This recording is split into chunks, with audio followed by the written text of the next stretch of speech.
that's what I mean. See, it comes codification. In my way of thinking, this means a way of going about doing things in the most efficient manner.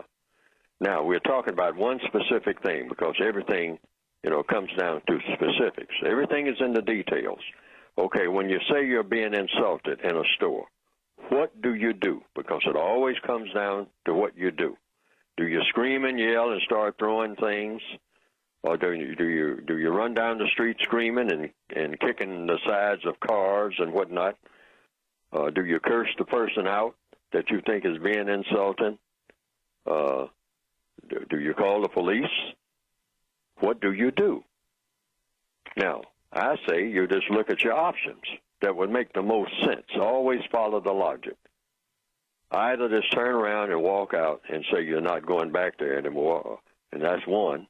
Or you can go and write a letter to the head of the corporation. That's two. Or right there on the scene, you can say, well, ma'am, and always be courteous. See, just because somebody else is not being courteous doesn't say that you're supposed to be discourteous. I always say never let anyone be more courteous than you in any circumstance. Doesn't make any difference how they're acting. You should have your own code. And your code should be, if you're a black person anywhere on this planet, you're going to always be courteous. If it's possible to be courteous, you're going to be more courteous than anybody, even when everybody else is being very, very discourteous. Because that's what we're basically talking about when we say respect. Because it's two different things. Respect and courtesy are two different things altogether. Respect is something that you give to yourself, so you never even ask for that. But when you're being courteous to people, that is a part of your code and or should be, and you should be consistent about that. Never let anybody deviate you from that, because I don't.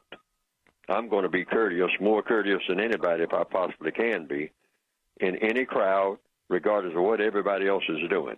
Nobody's going to beat me being courteous if I can possibly do so. So, the doing part.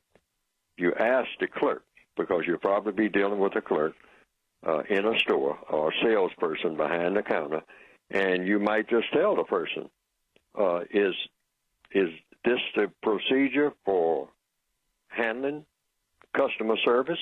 Because you are a customer. Put everything in the form of a question. The way that you are talking to me, is this the way that you talk to everybody that comes in the store?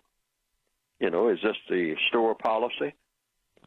And if the person says yes, then you'll say, well, I don't think this is a very practical policy. Can I speak to the manager? And if they can't speak to the manager, or even if the manager comes in and says, well, I agree with my clerk. So then that's when you write your letter or whatever, if you want to be that involved. Otherwise, you go somewhere else where people are courteous. I mean, that's just it. Why? Because it might be that all the way to the top, the person will say, the person has a picture of them back when they were in the Klan, on the wall probably. And that's 1,000 miles away from this particular corporate store. So you don't know. See, it just depends on whom you're talking to. And then on the other hand,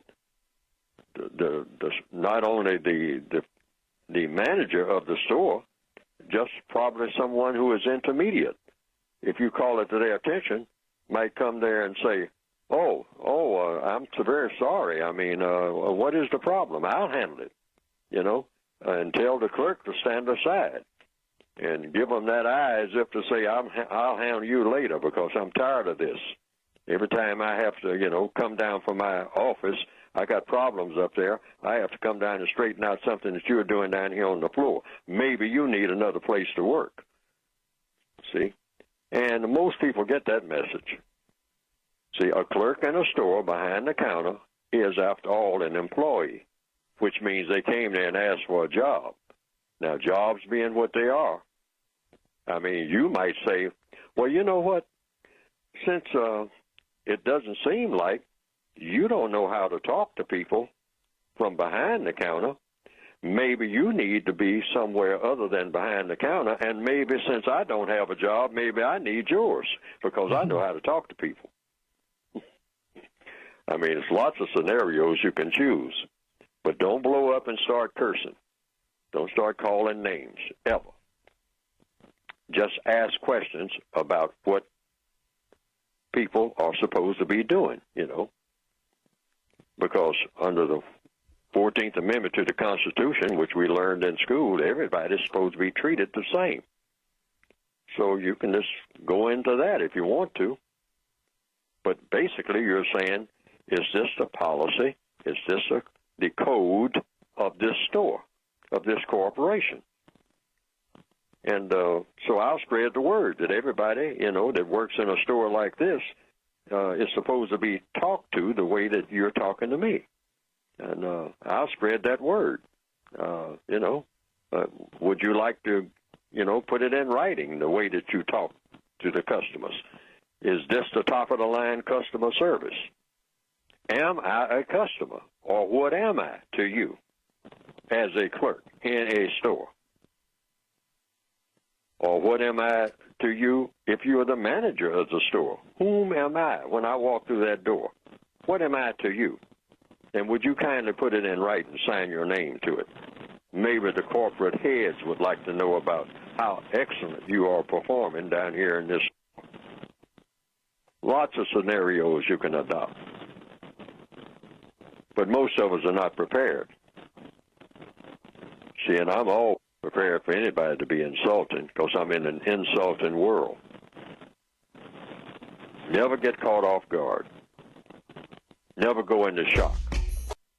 Well, each individual case has to be taken as an individual case.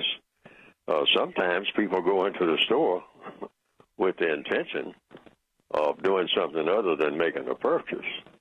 And then that becomes very problematic.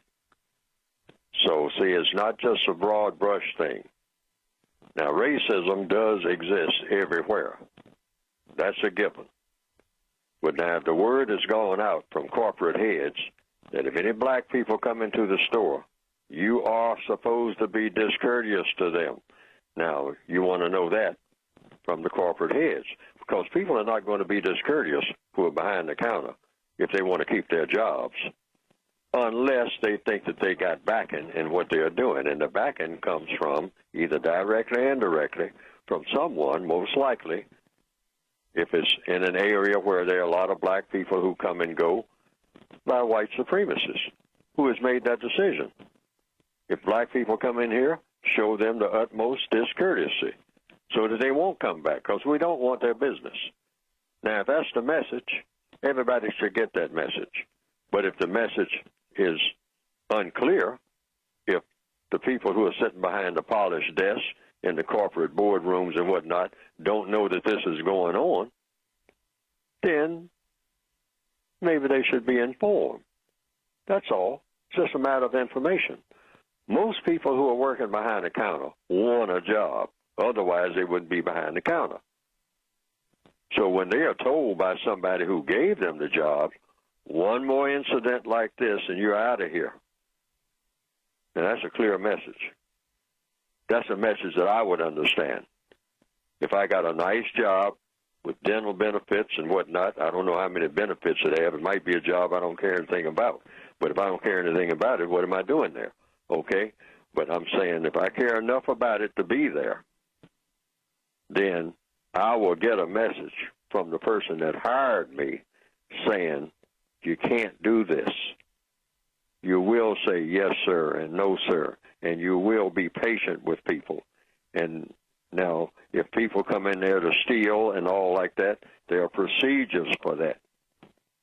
But you don't show discourtesy under any circumstance, because courtesy is a part of customer service in most businesses.